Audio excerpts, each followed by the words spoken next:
Hey, so peep, y'all, I'm gonna start this tweet of the week series where I'm just gonna take one of the tweets and then kind of just elaborate it for 5-10 minutes and give y'all some insight on what I'll be talking about. So the first one we're gonna start with is a tweet along the lines of, I've seen too many people fall off because they got distracted by distractions that didn't look like distractions until they were done being distracted. Something like that, right? So probably for the last decade, I've been giving my sister Ashley this analogy, and I kind of tell everybody the same analogy. It's basically your life journey is like a car ride, right? Like a road trip. So let's say you're in California and you need to get all the way out to New York, right? So California is furthest west you can go, and you need to go to the East Coast. So you hop in the car, and that's your journey. Along the lines, there's different phases of the journey. You got the high school phase, you got college, you got entering the workforce, maybe leaving the workforce to start a business, all that good stuff. You're going to meet crazy amounts of people, some good, some bad.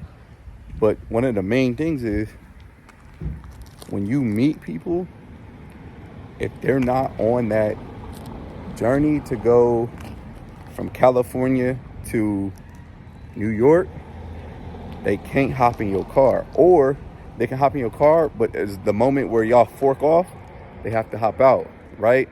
And it's because if they change the direction of your journey, you're going to spend more time, energy, effort, and resources to get back to where you would otherwise have been. So if they say, hey, let's go to Seattle because it's September now, it's getting cold. It's getting cold in New York. Let's go to Seattle. And you're like, all right, cool. That's not in the plans. That's not in the journey. So the moment y'all fall off or y'all get to Seattle and they leave and hop in somebody else's car to go to North Dakota, you're going to have to spend all that time, energy, effort just to get from Seattle back to where you would have been. Let's say you would have been in Phoenix, Arizona by then, right? So you got to look at it like that. It's like a life journey. And it's crazy because I've probably been telling my sister Ashley this for like 10 years. All right, so look, sometimes it's going to be like a relationship. I don't necessarily think that when you're in a relationship with somebody, they need to do all the things that you do, right? So if I'm in a relationship with somebody and they're not into investing and stuff, that's cool. As long as whatever it is that you are into doesn't stop what I got going on, right? So a good analogy would be like the gym. You know how some people, they want to go to the gym with their partners and some people they don't, right? And then there's some people that are like, oh, I used to go to the gym, then I got in a relationship and I kind of fell off. So Pete, imagine this. If I get in a relationship with somebody and they don't like going to the gym, that's cool. You don't have to be a gym junkie. I'm going to go to the gym though. Now, where I mess up is if I stop going to the gym because they don't want to go to the gym, right? That will be them throwing me off of my path from California to New York, right? When you stop going to the gym, that's like you driving to a different state when you know you got to go through the route you got to go through.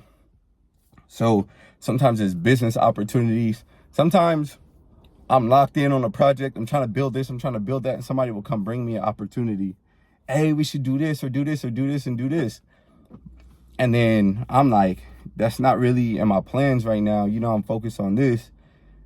And then they, kind of think that I like stiff them or something. But in reality is my car is going this way.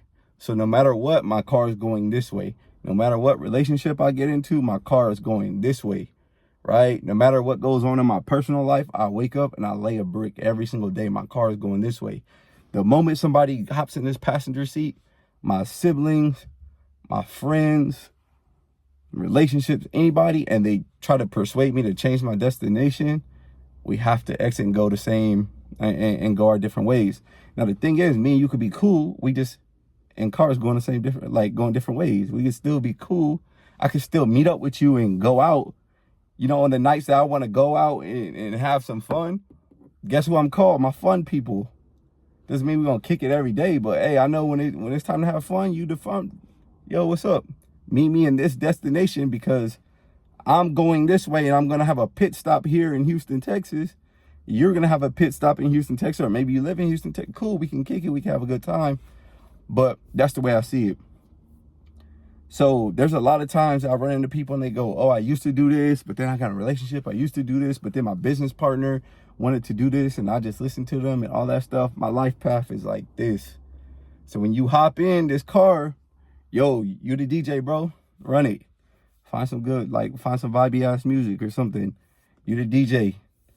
Hey, when you want to stop for gas, or maybe we swap. I'm going to drive for the next 3 hours and you drive. Whatever. Everything is cool and it's dandy. But the moment that you say, let's go somewhere else, or, hey, I need to go this way. Let's just go this way real quick. And then once I go pick this up, then we could hop back on the road. Like, I need to go from here to here. You like, hey, let's go up here because I need to get these things. Once I get these things, we could come back. Can't even do it, player. Right? Under no circumstance do I change my direction. And this is how, you know how, like on Twitter, I always talk about laying a brick by brick, empires are built. This is how I start laying this brick when I was 17, 18 years old by joining the military, then wanting to learn about finances. And then that has blossomed into where I'm at now. But it's because in every single phase of life, I was laying the foundation. So I was 17, 18 years old back then. I'm 32 years old now, right? So I've been at this for a minute. But it's because no matter what phase of life I was going through, I was laying a brick, right? Sometimes I fell off in the gym, but I was laying a brick. Sometimes I was in a relationship with this person who's not in my life anymore, but I was laying a brick. Sometimes I used to hang out with these people. I don't hang out with them anymore, but I was laying a brick. So no matter what happened, no matter who crossed my path or what was going on, I just wake up every morning and I continue my drive from California to New York. Under any circumstances, I'm continuing like this, right? So therefore, I don't ever have to, man, I used to be into this or I used to be into that, and now I got to get back into it. Like some of y'all probably start investing y'all money during the pandemic or start trading during the pandemic, and then you fell off. Now you want to get back into it. Imagine how much further you would have been had you not fell off, right? It's things like that. So whatever your path is, not everybody's going to be investing and trading, but whatever it is, the thing that's going to get you paid is having the most skill. And the way to build skill is to practice the most, right? So anything that's taking you out of the repetitions is holding you back, right? And I know everybody looks for shortcuts. What's the fastest way to do this? What's the best way to do this? Yo, I got $500 left. What did you suggest? All that good stuff. It's because you haven't been waking up and laying a brick, right? You wake up, you lay a brick. When I get in the car, I put gas in my car, I turn the music on. This is the route I'm going in, right? This is the route I'm going in. I can't change my direction for nobody. And at first, it seems selfish, right? Because can you imagine if it's me, one of my brothers, some of the homies in the back of the car, and we moving and grooving, and people, hey, bro, like just imagine we on a road trip, and people like, hey, dog, let's stop in Utah because I got to get whoop-de-whoop-de-whoop, right? And I'm like, bro, we can't even go that way. Everybody in the car going to look at me like, bro, what are you on, bro? What are you on? What do you mean? Why can't we go that way? I'm like, because we got to go through Arizona. We can't go through Utah. It's two different routes, right? So sometimes it seems selfish, but when you look back at it, once the friendship falls apart or once everybody goes their own way because this dude done got married and this dude, and you know, the friendships kind of, you guys get space. He got married, he had kids, he moved to Wyoming, he joined the military, right? Everybody go their own way. That's when you're gonna look back and be like, damn, I used to be on my stuff, but then I start hanging out with these people and I just stopped working on my craft. Or I used to hang out, I used to do this every day. I used to be dedicated at this. I used to go surfing every day, but then I stopped because of this. I used to trade every day, but I stopped because of that. That's people hopping in your car and changing the direction, right? So as long as we're going in the same route, we could ride, we could roll.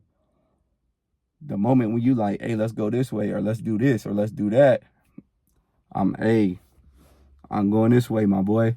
If you're going this way too, if you need to be in New York too, or hell, if you need to be in Texas, we could ride together from here to Texas, right?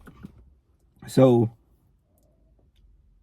at first it seems selfish, and it's not going to hit you until you look back, until you're out of that relationship with that person, and you be like, damn, I was a different person before the relationship.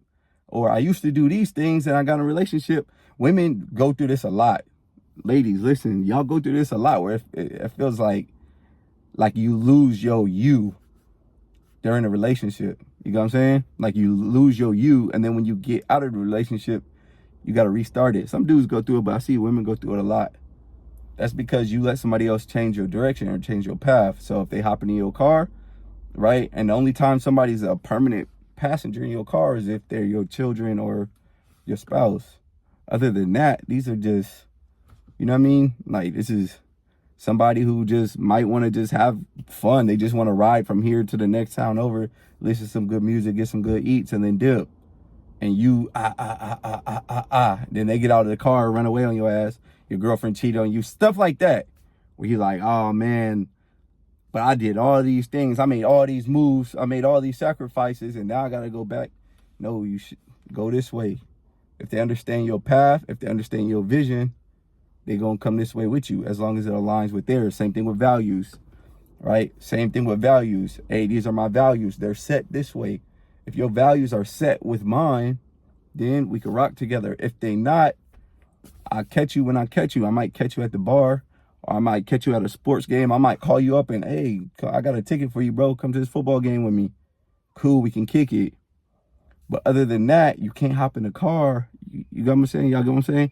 So it's not really going to hit you until all the smoke and the dust settles, and then you realize, like, damn, all those things were just a distraction, all right? Distractions don't look like distractions until they done distracting you. I'm out.